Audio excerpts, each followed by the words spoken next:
mid-19th century fashion, mid-Victorian fashion, involved an intricate layer of undergarments, starting with a chemise, possibly pantalettes, a corset, and layers upon layers of petticoats. Now, the Victorian woman was notoriously known to be submissive, to be sickly. In fact, they kind of cultivate this version of femininity that is doll-like and fragile. A lot of this is tied up in the divide between gender roles and gender norms and the role of women versus men in a typical household across Europe and America. There is a fad for something called tight lacing that happens during the Victorian era that is largely a proponent of the fact that they start reinforcing the holes in corsets with metal rings called eyelets. These are kind of like grommets. Grommets are made with 2 pieces. Eyelets are made with 1. This is very similar to what you find today in tennis shoes for pulling them tight. About prior corset use did not have this reinforcement. The holes in the laces were, or the holes for the laces were literally punched through all the layers and then reinforced with hand stitches. By putting those metal rings in there, you could pull the corsets tighter than ever before. That coupled with the fact that most women were corset trained or began wearing corsets about at the onset of puberty. So in modern times, this corresponds with like the same time we start putting little girls in training bras. So between the ages of 10 and 12. So the theory was as they grew into adulthood with these corsets, they would maintain the size of the waist, and then the rest of the corset would expand so that the small waist as of a juvenile girl could be maintained into adulthood. So this was the norm with corsets. And there were differences between wealthy corsets and working corsets and all that stuff. There's a whole bunch of corset controversy out there. I can tell you that in my experience as a costumer and historian, this information tracks. And of course, people are going to do what they do because people are individuals. And just because fashion says one thing doesn't mean everybody does it. But if you look at the Victorian era and you look at photography, which was invented about the same time that we're talking about, you can do side-by-side comparisons of fashion plates and what the fashion industry is promoting versus what people actually wore in the photographs. And you're going to see there's a big attempt to meet the fashionable norm, kind of like today. I mean, how many people actually look like runway models? I know I don't. And you can see visible corset use. Women's rights really started with a group of women and doctors looking at the effects of the corset on the body and being like, hey, it seems a little strange that all these women are kind of sickly like this.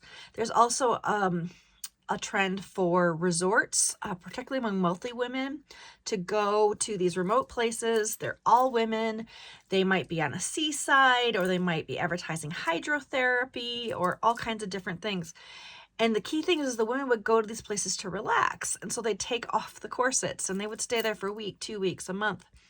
And then they'd miraculously feel better. Like they'd start to get better.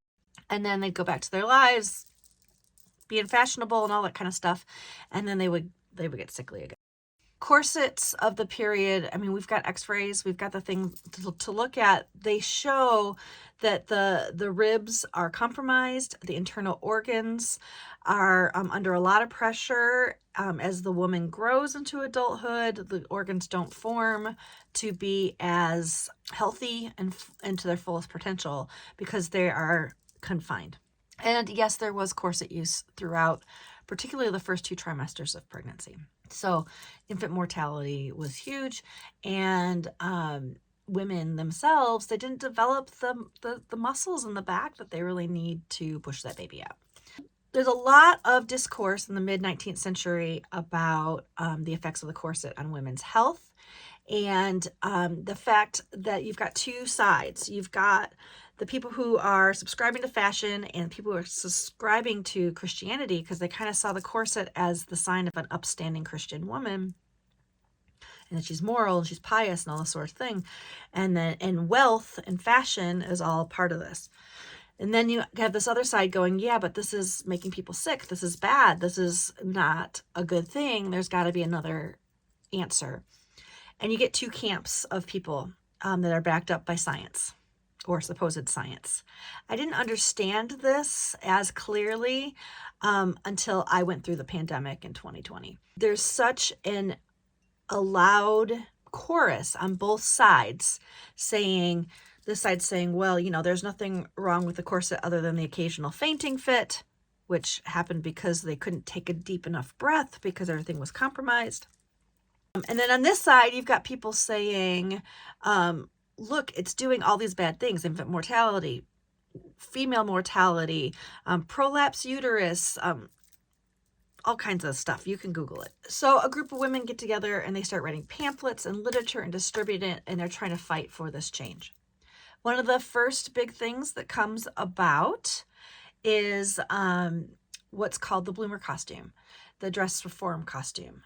And so what this involved was a fitted jacket, kind of like a men's frock coat, worn over full-legged trousers that then tapered into the ankle or were gathered into the ankle.